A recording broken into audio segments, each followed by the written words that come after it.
This is probably the silliest technique you've ever seen, but don't knock it till you try it. It works.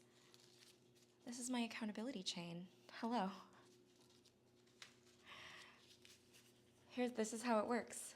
You take scrap paper and tape or glue, but who has time to wait for glue to dry? Not me. Tape, label the paper, make them into links, attach the links to one another, attach the entire chain to something that's pretty prominent, that won't damage the thing, but will be noticeable to you and perhaps to others. Every day, you do the thing that this is literally written on this thing. You rip off a link, and as the chain gets shorter, you slowly get the item it's attached to back to normal, and you can visualize the passage of time. Hello, my name is Stephanie. Welcome back to my channel.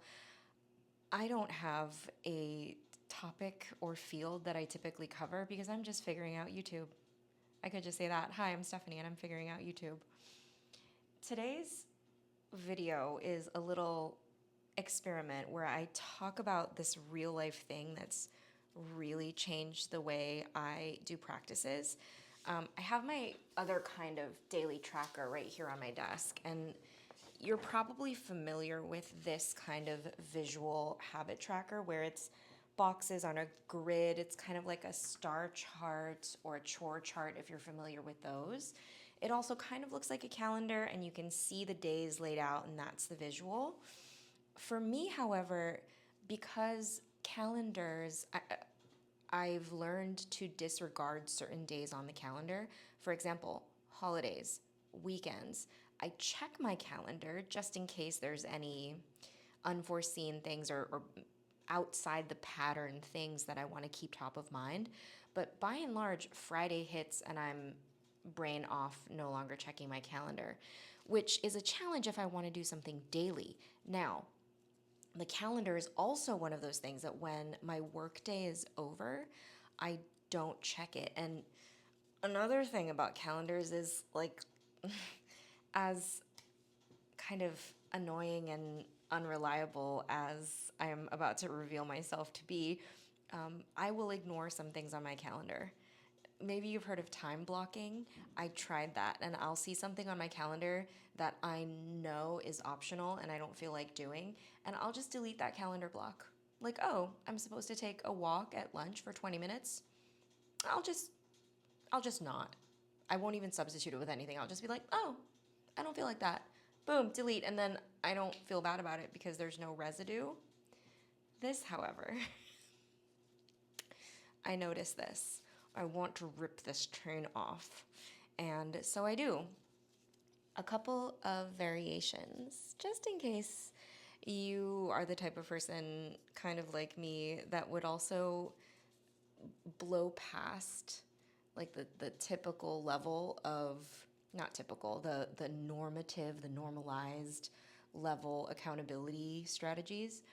I've done this before a lot. I have made this link that's attaching it to the item $100 bill, or choose the amount of paper currency that is appropriate for you.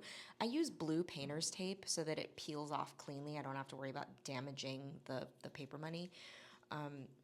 It could also be a gift certificate.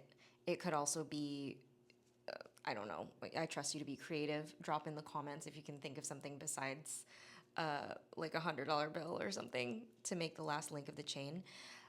I've also done it less effective for me personally, but I've also done it where each link, or maybe 2 or 3 links, is attached to something that I also want the use of. So like, this is my microphone that I use for when I'm coaching, and I've put it on this, but then it made a little rustly sound, so I didn't super like that application. However, it's nice to know that I have options. I've put a paper link on each pair of shoes that I have, and that was annoying because I'd had to do 2 days to get both shoes back, and then I would put them on my favorite shoes. Not like the shoes that I needed to wear that day, but then I would want my options back, and that was diabolical.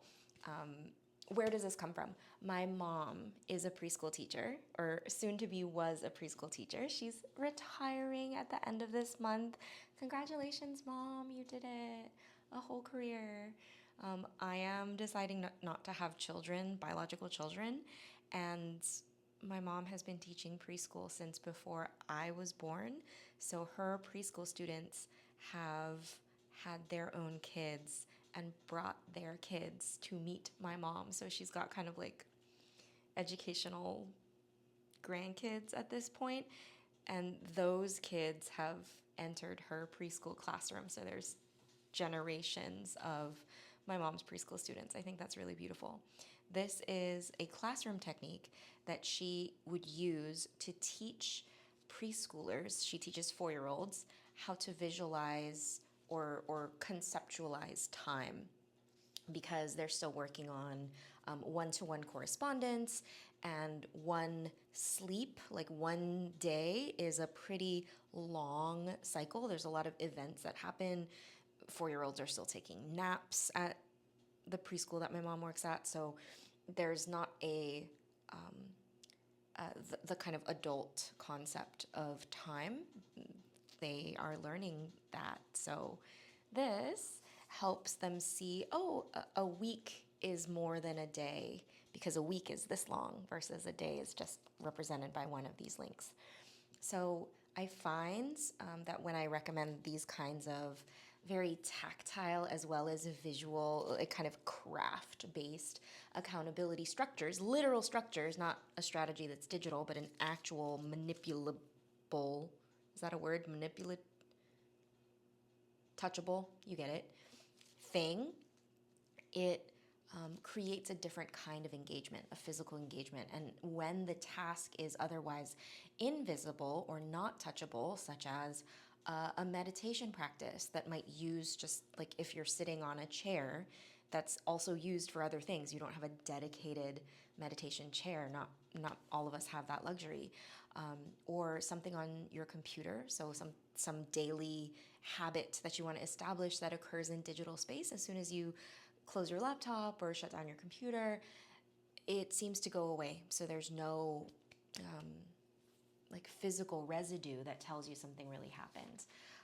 Even though this seems like physical, like an artifact that would track the thing for you, it's still less of an engaged experience, sensory engaged experience, than this is. I've had every single coaching client, Zoom friend hangout, just neighbors walking by. There's a business coaching group that I'm in.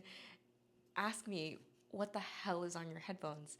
And it's an opportunity for me to say, oh, I'm tracking a habit that I'm wanting to establish. And 100% of the time, actually, now that I think about it, I've gotten positive response, like, oh, that's such a good idea. And the folks that I've seen more than once over the past week, I notice your chain is getting shorter. And these little hits of dopamine are so amazing. I recommend this type of thing to my clients that are neurospicy, like me. I'm autistic, and most, if not all, of my clients are some form of neurodivergent, autistic, ADHD, other names that suggest that our brains need a little something different. Yeah, and if it's good enough for all preschoolers, I say it's good enough for all adults as well. Thanks for watching. Leave me a comment. What do you think? Would you try this? Is the $100 bill variant too diabolical for you? What would you attach your chain to? Let me know. See you in the next one.